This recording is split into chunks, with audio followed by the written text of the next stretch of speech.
Sneakers and Cleats, the podcast. All right, welcome to the Sneakers and Cleats podcast. This is Thursday, February 20th, episode 173, and about an hour ago I tore up the old rundown and created a new one, and this one's one page because there's breaking news in the Spurs world. Victor Wembanyama out for the season with a deep vein thrombosis in his right shoulder. Don Harris, Chuck Miketinac, and I are going to talk about that for the next half hour or so. Guys, that was not the news I expected today. Don, tell me what you know. All we know is that Victor has a blood clot in his right shoulder and that he is going to miss the rest of the season.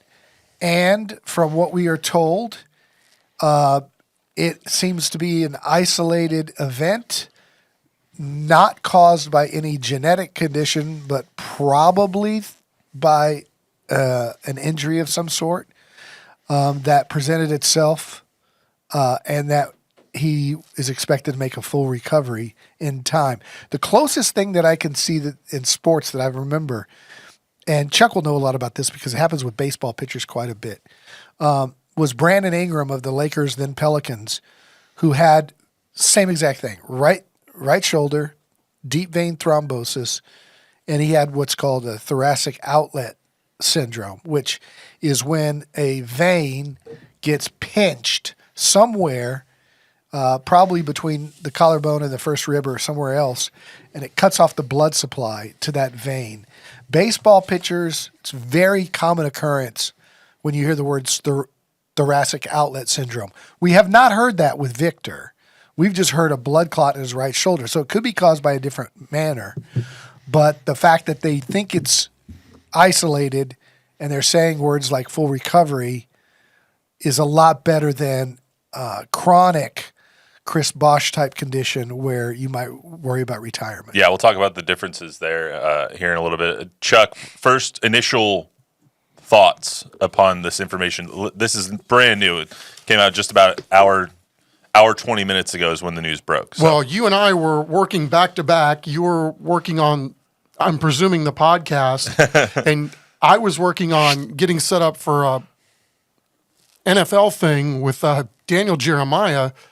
And when you said that, the first thing, well, it took me a second, first of all, for it to register that this is what had happened.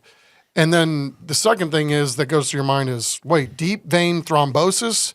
Isn't that blood clot related? And so instantly my mind goes to a bad place when I hear something like that, because that seems like it's very, very serious, and it is, obviously. Yeah, absolutely. So, I mean, the day completely shifts, right? You're in a different mode, and then all of a sudden you get a story like this, and obviously you're worried about another human's health. Especially a highly skilled, highly trained athlete. It's not something that you commonly see, right, with a guy Victor's age. So, panic mode, and then you start making some calls and you talk to doctors that will kind of talk you off the ledge a little bit. And so in that regard, I feel like a lot better place in terms of where my mental state is around this than I was an hour ago. First thing that I think a lot of us felt and thought when you don't know what a deep vein thrombosis is, even when you do know what it is I hope he's okay. And from all indications, from what the Spurs have told us, he is okay. They're not concerned about this being a lingering issue. They are concerned about it being a isolated incident, and that's why he's going to be out for the season. DVT is which is a deep vein thrombosis, is basically a blood clot in his shoulder that, if dislodged, could head to other places, which is why you can't play a contact sport like basketball with one of them, because if it gets dislodged, it goes to your brain, it can cause a stroke by cutting off the blood flow to your brain. I'm not a doctor, but this is what my doctor friend told me. I think the panic, though, when it comes to Spurs fans and seeing their French phenom go down with an injury like this, that isn't a broken leg, that's not easily digestible like that, is real. And I think that there's still a certain level of panic right now going through Spurs Nation. Well, the fact that they diagnosed it, right, and so he's immediately put on Plavix or some other blood thinning medication. Again, we don't know if this is similar, but Chuck knows this story, and that is in 2018, my son was lifting weights, had a similar had an injury of some sort. Didn't happen overnight. He did not know that he had hurt his shoulder. He just was sore for a couple of days. He was working for the Pelicans at the time. They were in Oklahoma City, and he was rebounding before a game, and his arm went kind of numb, and he felt some tingling, and he called me and said, "Hey, I got some weird tingling, but I think I just did something to my shoulder lifting weights." Okay. And then he said, I was at the Super Bowl in Minneapolis. He said, "We're playing there Saturday night. Do you want to go to the game?" And I said, "Sure." So he comes up to Minnesota and says, "You want to go to the game tonight?" I said, "Sure." I'll get David Chancellor to do the 10. It was a Saturday night. And I went down to get my Uber to go to the Pelicans-Timberwolves game, and he said, "Don't come to the game. Go to the hospital. They're taking me to the hospital." I said, "What for?" He said, "My right arm is huge, swollen up." Went to the emergency room. Long story short, he had done something lifting weights 4 or 5 days earlier where the rib was pinched by the collarbone, and those vessels caused a blood clot. It was pinched, and that's what caused the blood clot coming back. He had to have his first rib removed and to free up the vessel. The blood clot remained, but he was immediately put on blood thinning medications, and because of that was allowed to fly back to New Orleans the very next day. So they can take the danger part out about that dislodging thing out immediately with the blood thinners. It will take time for it to completely Dissolve, go away. Yeah. And so because of the blood thinners, as Chuck was also hearing from the doctor, you can't be cut. You can't have a big injury. You can't even have a bruise somewhere else if you have contact because of the bleeding. I wanted to ask Chuck about that. Chuck, tell me about the visit you just had. He just got off a Zoom with a local doctor here in San Antonio. Yeah, shout out, by the way, Dr. Brad Gerwitz putting me in touch with Greg Gurley, who's a retired hematologist here in San Antonio. I'm sorry, Greg Gutley.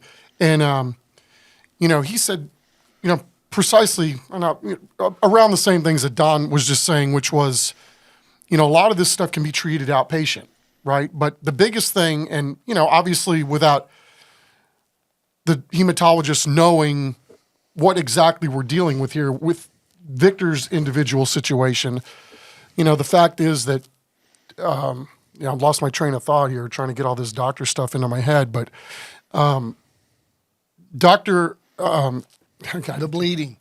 The bleeding. Yeah, and you're right. Thank you for reminding me that the bleeding aspect of it, that could be simply why Victor's going to be missing the rest of the year, because the last thing you want to have happen, obviously, is a guy that's playing a physical, demanding sport, and if you cut or get cut while you're on blood thinners, that could be a potentially dangerous situation if you can't coagulate the blood. So that could be the very reason alone why they're shutting Victor down for the rest of the year. Not to mention shaving. Seriously. Fair enough. I think it's important to denote, and you alluded to it a little bit earlier, that this is not a similar situation to what Chris Bosh had. We don't know, right? Right now, from what we understand, it is not Chris Bosh. Chris Bosh's career was ended because of a blood clotting disorder. He continued to clot. He had a pulmonary embolism in his lungs that caused his season to end on top of a deep vein thrombosis. And then after they thought he was going to come back, he continued to get blood clots and was on blood thinners, which is why he couldn't play a contact sport. This is not, right now, as we sit here. Correct. That is not this. Correct. This is not that. This Correct. is much closer to what you said earlier with the Brandon Ingram injury. Got it in his right arm, ended up out for the season on March 9th, came back next season, was totally fine. For the Hornets now, obviously, for the Pelicans now, obviously, on the Raptors. This is much closer to that than it is to a Chris Bosh situation, and I think Spurs fans need to, pump the brakes when they're saying, "Oh no, it's going to be Chris Bosh." We don't think so yet, as of right now. No, we don't think so. We don't think that it will become that. And there are, like I said, there are probably a dozen or more examples if you just Google thoracic outlet baseball pitcher arm injuries. It's a similar thing, and so it's not common for a 21-year-old to have a blood clot, but it can happen to athletes who injure that area of the body.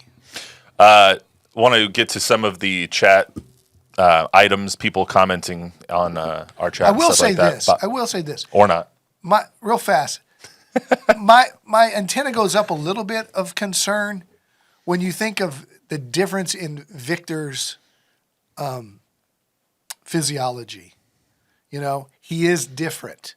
He's a lot longer. His arms are a lot longer. His veins are a lot longer. All of these things.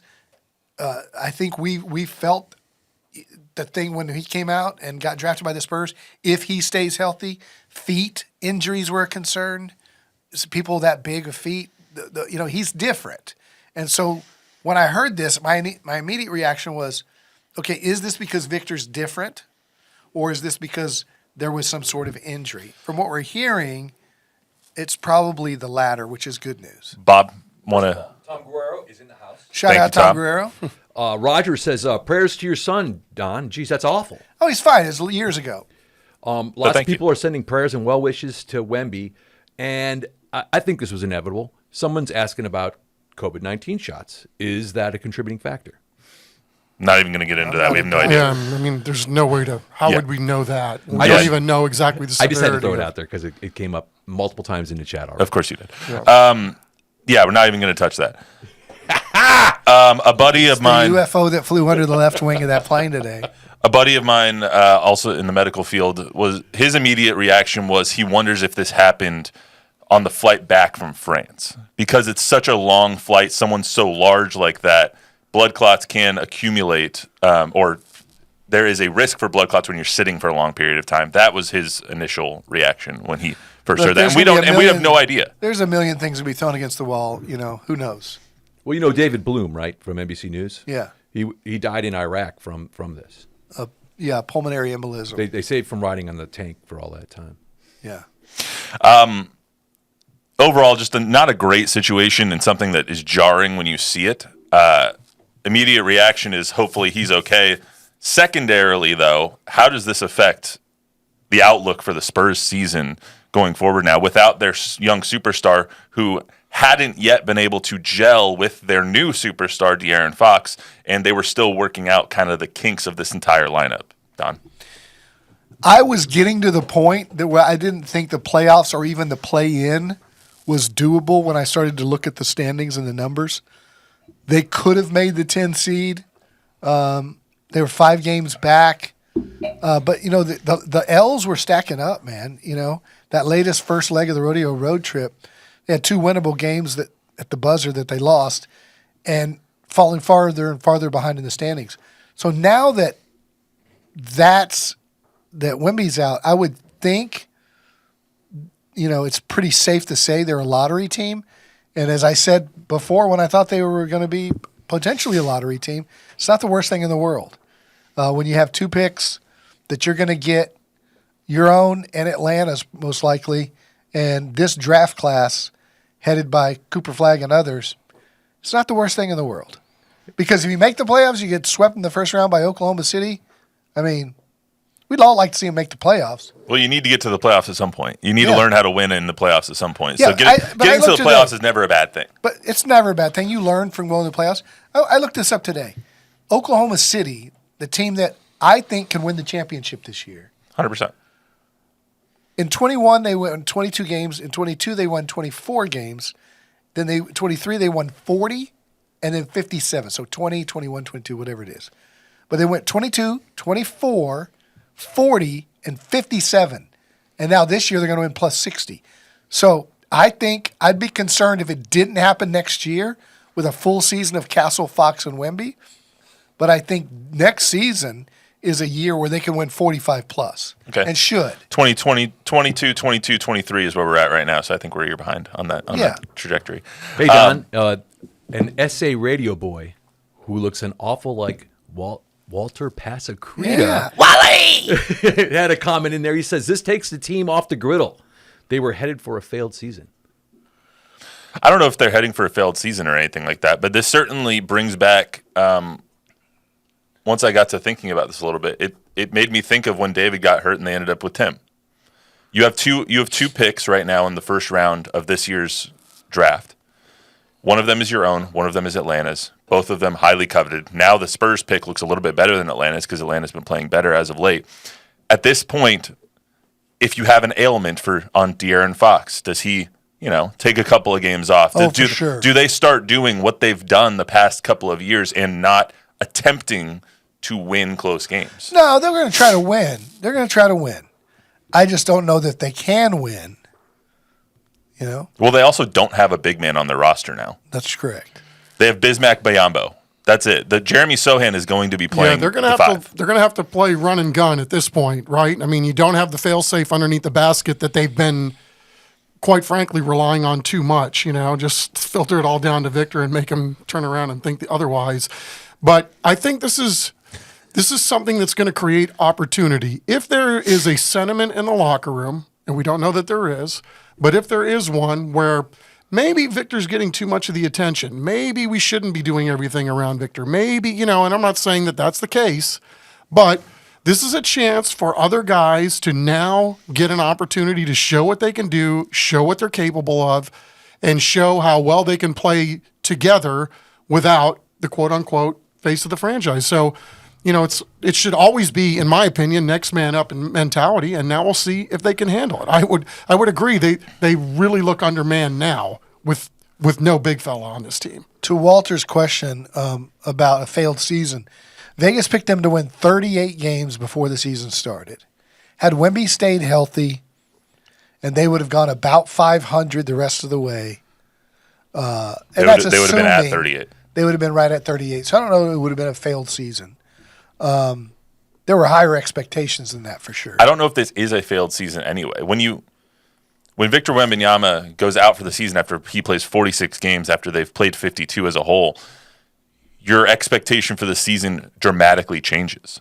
At this point, for sure. At this point right now, was it a failed season? Were they underperforming? I would say yes. I would say that I expected them to be fair. Closer to 26 and 26 than 23 and 29. But now your expectations go out the window. They have to be completely redone. Your expectation for the season now is I hope they go 23 and 59 because then that gives them a better chance at Cooper Flag. That's my desire for the team. I hope they don't win another game this season. However, that's not going to happen. But your expectation now, I would put their win total closer to 31 instead of 38.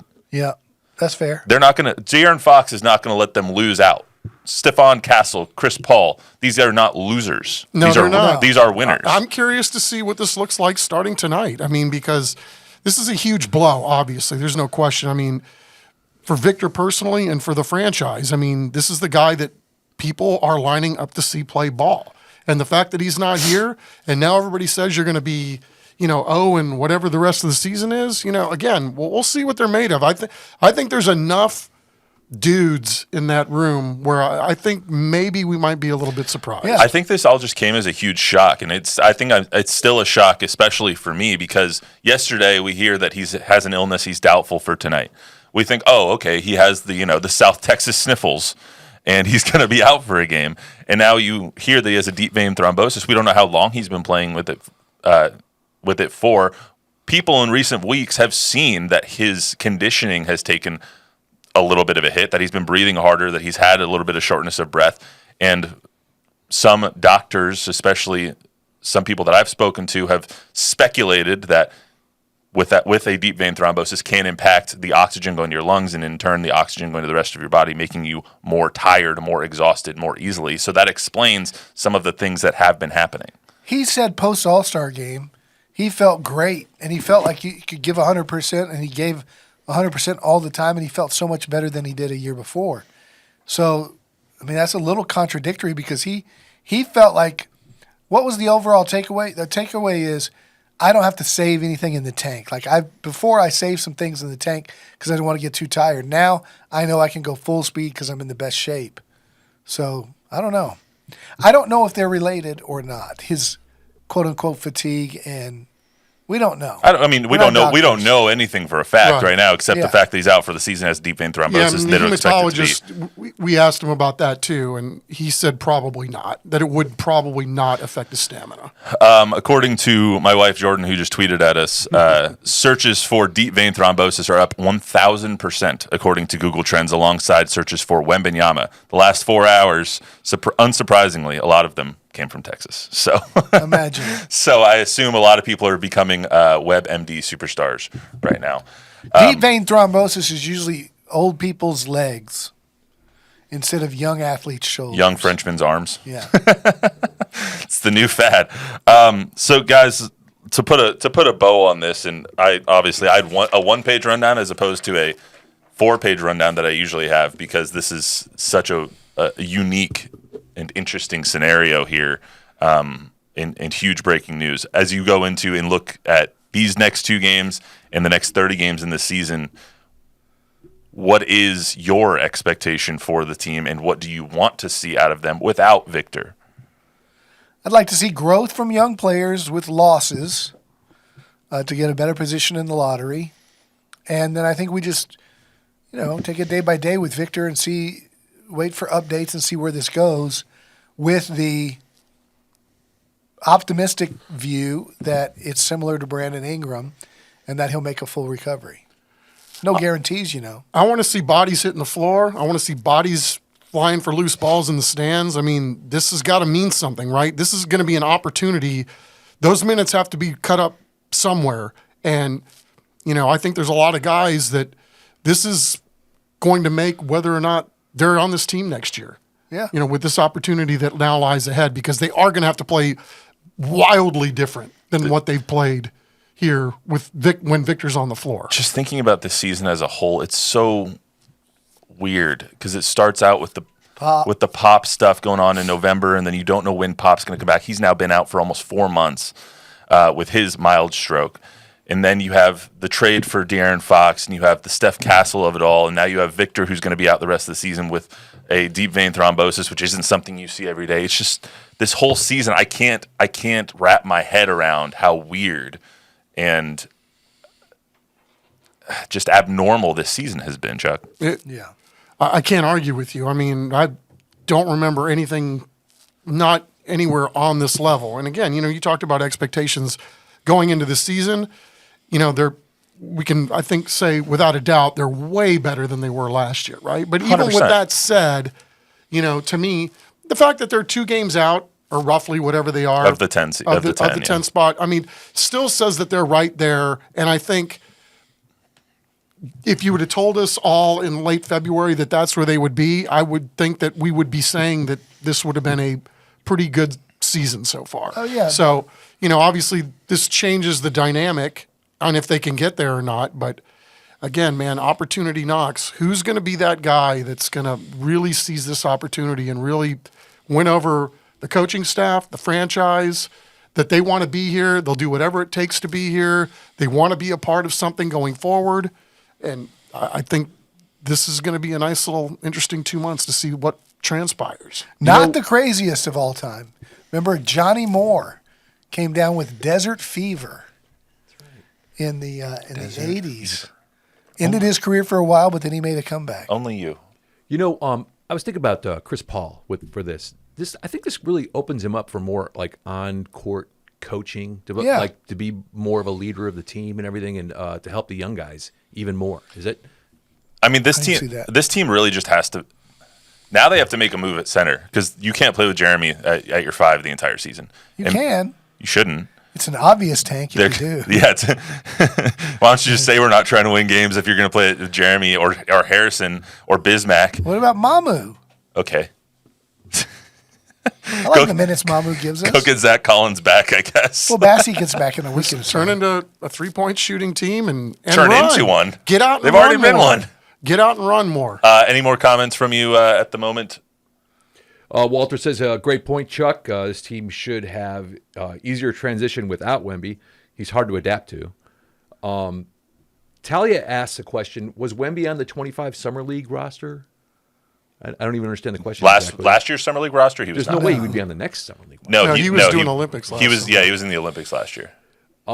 And Walter also said with Fox and a healthy Wemby with Castle, should be a top 6 in my opinion, and those close losses killed them.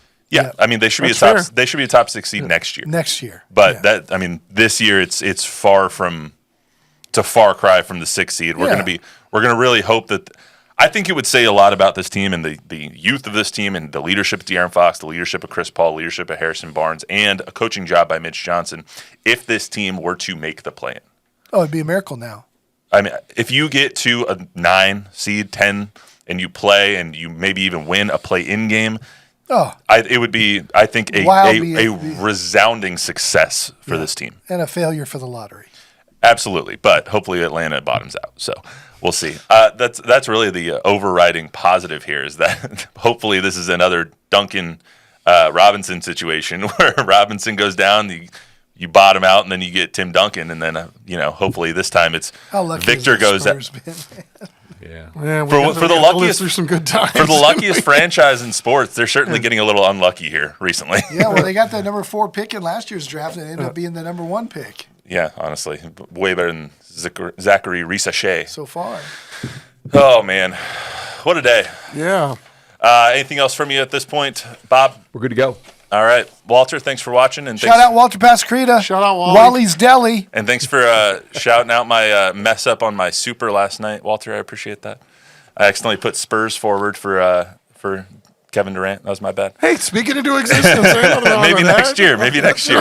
That's all we got for today on the Sneaks Cleats podcast. Hearts and prayers go out to Victor Wembanyama. Hopefully everything ends up okay for him and he's back healthy again next year. And we'll see what happens with the Spurs tonight in Austin as Kevin Durant makes his return to Austin, not to the Moody Center. Moody Center is brand new in 2022. That's all we got for you today. We'll see you back here on Monday.